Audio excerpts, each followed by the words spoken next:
पंजाब केसरी में आप सबका स्वागत है। मैं हूं चंद्रशेखर धरनी। इस वक्त हमारे साथ चरणजीत राव विधायक हैं जो कांग्रेस से, वो मौजूद हैं। इनसे चर्चा करेंगे कई अहम इश्यूज़ को लेकर। राज्यपाल के अभिभाषण पर आज तीसरा दिन है, किस प्रकार की चर्चा और क्या मुद्दे रहे अंदर? देखिए, बहुत सारे मुद्दे हैं और मैंने भी जो हमारे राज्यपाल महोदय उनका अभिभाषण पढ़ा और मुझे भी मौका मिलेगा अभी आज बोलने का। बहुत सारी बातें उसके अंदर पढ़ी, पर बहुत सारी चीज़ें जो थी, जो पिछली बार वाली थी, वो सेम बातें ऐसा लग रहा है कि रिपीट होकर हो गया। सिर्फ मुझे लग रहा है राज्यपाल का नाम उसके अंदर बदल दिया गया और आंकड़ों में थोड़ा बहुत मुझे लगता है बदलाव किया गया है। बाकी सब सेम बातें हैं। लॉ एंड ऑर्डर के ऊपर बहुत सारी बातें उसके अंदर कही गई, पर आप देखिए आए दिन मर्डर हो रहे हैं, रेप हो रहे हैं, डकैती हो रही है पूरे प्रदेश के अंदर और ख़ास तौर पे एनसीआर रीजन के अंदर। मेडिकल फैसिलिटीज़ की आप बात करें तो एम्स का हमारा जो था, हमें लग रहा था कि इसके अंदर आएगा, उसके बारे में कोई चर्चा होगी, पर उसके अंदर कोई नहीं दिया गया। नंबरदारों का इशू है या और भी जितने ही मामले हैं, उसके अंदर मुझे लगता है किसी के ऊपर भी उसके अंदर सही तरीके से लिखा नहीं गया है। आपका एरिया दक्षिण हरियाणा से आता है, अहिरवाल बेल्ट कहलाता है वो एरिया। इस बार अहिरवाल जो है वो फौज में उनका अलग डेजिग्नेशन होना चाहिए, उसको लेकर काफ़ी मूवमेंट चल रही है, काफ़ी आंदोलन चल रहा है। आप और आपके पिताजी तो ये मुद्दा काफ़ी देर से उठाते रहे हैं।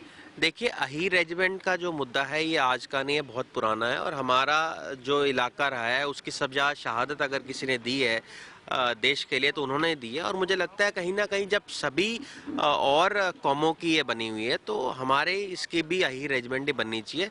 ये मुद्दा आज से नहीं, पिछले 10 साल से मैं उठा रहा हूँ और अब मुझे लगता है कहीं ना कहीं क्योंकि सारे राजनेता एक मंच के ऊपर आके अब ये कहने लगे हैं कि यही रेजिमेंट बननी चाहिए, तो मुझे लगता है कि आने वाले समय के अंदर भरसर हमारा जो प्रयास रहा है वो रंग लाएगा।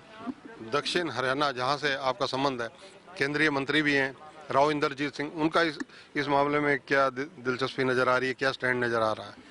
देखिए, आज तक तो उन्होंने कभी इस मामले के अंदर दिलचस्पी नहीं ली, पर जब उन्होंने देखा है आज जब लोग जागरूक हो रहे हैं और एक बहुत बड़ा धरना गुड़गांव के अंदर चल रहा है। अभी पिछले दिनों में 2-3 दिन पहले वो ज़रूर एक बार वहां पर गए, उन्होंने ये बात भी रखी कि वो पत्र भी लिखेंगे रक्षा मंत्री को। तो मुझे लगता है अब वो समझ चुके हैं इस बात को कि यही रेजिमेंट जो है इस इलाके की बहुत पुरानी मांग है और क्योंकि अब लोगों ने ये कहना शुरू कर दिया है कि वोट उसी को मिलेगी जो यही रेजिमेंट की आवाज़ उठाएगा, तो कहीं ना कहीं मुझे लगता है अब सांसद जी भी जागे हैं। तो मैं तो यही कहूँगा देर से आए पर अच्छी बात है कि उन्होंने भी इस इलाके की जो इतनी पुरानी मांग है उसमें अगर सहयोग करता है कोई भी, क्या हमारे सांसद भी करते हैं और भी नेता करते हैं, सरकार के लोग भी करते हैं, तो कहीं ना कहीं हम तो ये चाहेंगे जो इतनी पुरानी मांग है हमारी इस पूरे इलाके की, पूरे दक्षिण हरियाणा की, अगर वो पूरी होती है तो हम तो सबके सहयोग की इसमें प्रार्थना करेंगे। अहीर रेजिमेंट को लेकर अब तो जो धरने पर लोग बैठे हैं, जो ये डिमांड कर रहे हैं, वो खून से भी पत्र लिख रहे हैं, सरकार को कई पत्र लिखे हैं उन्होंने।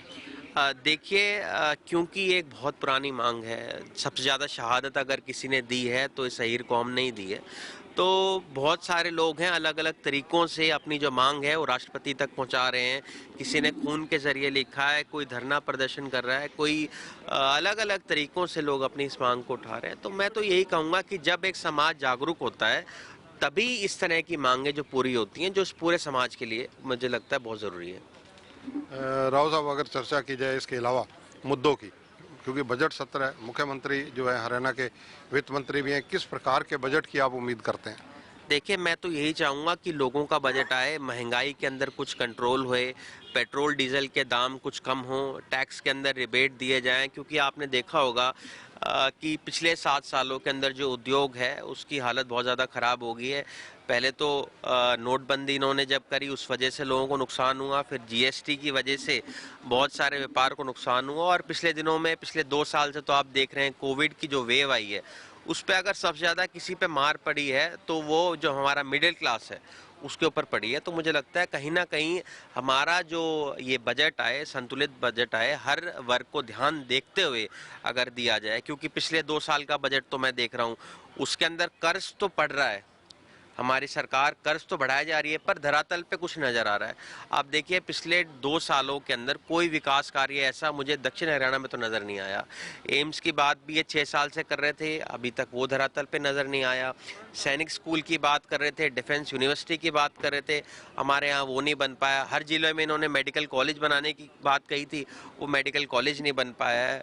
हमारी जो यूनिवर्सिटी है आज वैसी की वैसी है, उसके लिए भी हम चाहेंगे कुछ फंड आए, क्योंकि इकलौती एक दक्षिण हरियाणा की यूनिवर्सिटी है, बहुत मुश्किलों से हम उसको लेकर आए थे, तो कहीं ना कहीं उसके लिए भी मुझे लगता है पूरा फंड ये लोग दें, यही हमारी आशा रहेगी। यूक्रेन में कई भारतीय युवा फंसे हुए हैं, हरियाणा के भी कई हैं, क्या कहेंगे आप?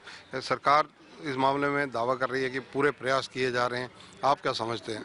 देखिए हमारे रेवाड़ी जिले के भी 50 बच्चे हैं जो वहाँ पर फंसे हुए थे, कुछ वापस आए हैं। हम तो यही सरकार से कहेंगे कि अपना प्रचार करने की बजाय आप इस चीज़ पे ध्यान दें कि हम उन बच्चों को वापस लेके आएँ।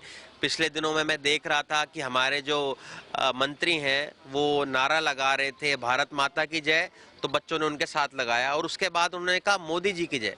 तो इससे पता चलता है ये प्रचार करने में ज़्यादा विश्वास रखते हैं, काम करने में कम विश्वास रखते हैं। मैं तो यही कहूँगा कि उन बच्चों का दर्द को समझे, उन परिवारों के दर्द को समझे। एक हमारा बेटा है नवीन जो है वो उसके अंदर जिसकी मौत भी होगी, उसके परिवार की तरफ भी इनको ध्यान देना चाहिए। और कहीं ना कहीं मैं तो यही कहूँगा कि सरकार को उन बच्चों की तरफ और वार्ता के अंदर भी अगर हमारा देश की तरफ से ये सहयोग किया जाए, क्योंकि जो लड़ाई है या युद्ध है वो किसी भी चीज़ का मुझे लगता है कि उसका किसी का फ़ायदा उसके अंदर नहीं होता। तो मुझे लगता है हमारी केंद्र सरकार को जल्द बीच में वार्तालाप करते हुए उसको ख़त्म करवाना चाहिए। बजट सत्र में आपकी तरफ से अपने एरिया को लेकर, विधानसभा के क्षेत्र को लेकर कौन कौन से अहम इश्यूज हैं जो उठाए जा रहे हैं? देखिए मैंने तो सबसे पहला और सबसे पुराना इशू हमारा यही है कि हम चाहते हैं कि जो एम्स है वो हमारा बने।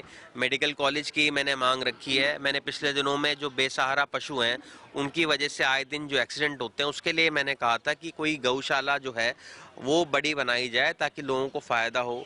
और उसके अलावा मैं तो यही कहूँगा कि देखिए ये बजट के अंदर तो ये मामला नहीं आता है, पर जो ओलावृष्टि पिछले दिनों में हुई है उसके लिए भी अलग से फंड मुझे लगता है कहीं ना कहीं रखना चाहिए, क्योंकि हमारा जो किसान है उसको सब ज़्यादा बोझ इस वजह से पड़ा है, चाहे भारी वर्षा की वजह से हो चाहे ओलावृष्टि की वजह से हो। धन्यवाद चिरंजीव राव। तो ये हैं युवा विधायक हैं कांग्रेस के चिरंजीव राव।